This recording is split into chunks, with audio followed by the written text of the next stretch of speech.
So magtatanggal tayo ng titingnan natin yung brake drum sa likod guys, dahil habang nagdadrive ako sobrang lakas ng tunog.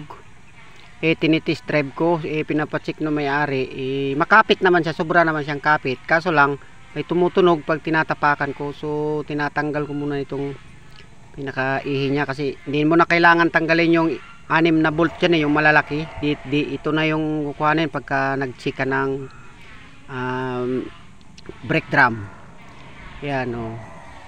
Sobrang ano nito, ito lang 2 gulong, matatanggal mo naman to pagka ano. So ito yung pinaka gasket niya, oil gasket niya sa differential. Ilaalisin to para matanggal yung bearing niya. Bearing niya at saka yung ano. Sobra talagang lakas yung tunog guys. Pagka ano, sabi bago naman daw pinilitan kasi kagaling lang daw may Sa'yo malagay mo lang nila nun, mekaniko dati. So hindi ako kumbinsido, tinitingnan ko siya. Kaya wala pa. Tini-check up ko. Dito ibabaw naman, ibabaw na naman. Sabi niya baka may bolt daw na iwan sa loob o kaya ano tawag nito, maluan daw yung bearing. Ang bearing, ang duda nila bearing bearing dito sa ano, yung malaking bearing niya na. Sabi ko hindi, parang hindi kasi kahit hindi mo tamakan yung brake tunog naman.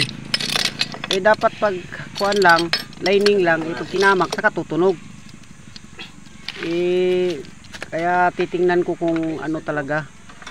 Ako lang mag-isa magtanggal dito, doon ka mag-ano. Tapos tatanggalin natin yan. Pati dito. Medyo mahirap to, medyo matigas ngayon, nakalock siya oh.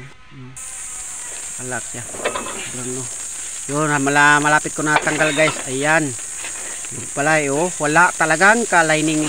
Ayan oh, ubos talaga yung bakal to bakal na pala to eh. Bakal to bakal. Sobra lang bigat yung gulong oh, yung 4. Tingnan mo guys. Yun, bakal to bakal na. Kaya pala tumutunog yung spring, nalaglag na yung pinaka-spring dyan sa ano, tumatama din sa drum. Yun. Kaya pala oh, sobrang ingay nito. Ayan oh. Wala talagang kalaman-laman. Sabi ko na nga ba walang ano, brake problem.